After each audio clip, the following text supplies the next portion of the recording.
اعوذ باللہ من الشیطان الرجیم، بسم اللہ الرحمن الرحیم۔ ناظرین سامعین، میں آپ کا خدمتگار، میں آپ کا خادم، میں آپ کا نوکر مولانا سید آصف رضا نقوی آپ کی خدمت میں حاضر ہے۔ آپ میرا یوٹیوب چینل دیکھ رہے ہیں، کوکنوس اسلامک ٹی وی۔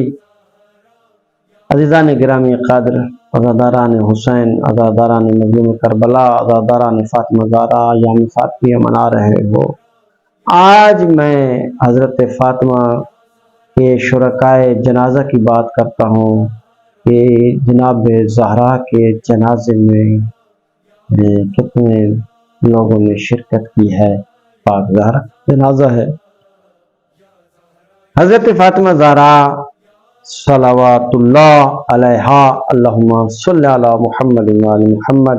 آپ کے جنازے میں امیر المومنین علی ابن ابی طالب علیہ السلام اور حضرت امام حسن علیہ السلام، حضرت امام حسین علیہ السلام اور جناب عقیل، حضرت سلمان فارسی، حضرت ابو ذر، حضرت مقداد، حضرت عمار اور بریرہ شریک تھے کہ آپ کا جب جنازہ اٹھائے۔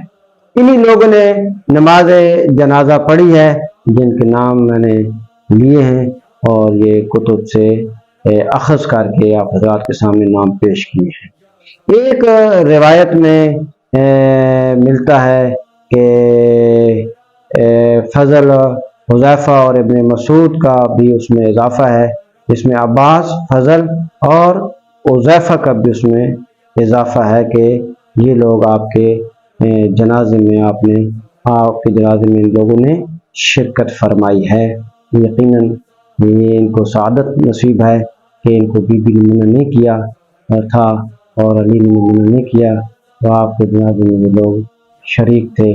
ویسے صحابیوں پہ ہمارا سلام ہو کہ جنہوں نے حضرت فاطمہ سے وفا کی ہے، ایسے صحابیوں پہ ہمارا سلام ہو کہ جنہوں نے در زہرا کا حیا کیا ہے، ایسے صحابیوں پر ہمارا سلام ہو کہ جنہوں نے بعد از رسول اہل بیت کے مقام کو تو بلند تر سمجھا ہو۔ رسول کے بعد اللہ، رسول اور رسول کے بعد اہل بیت سب سے افضل ترین ہیں، اہل بیت سے افضل کوئی بھی نہیں ہے، بس مخلص ترین صحابہ پہ ہمارا سلام ہو۔ یہ ہے جناب فاطمہ کا شرکائے جنازہ۔ السلام علیکم ورحمۃ اللہ وبرکاتہ۔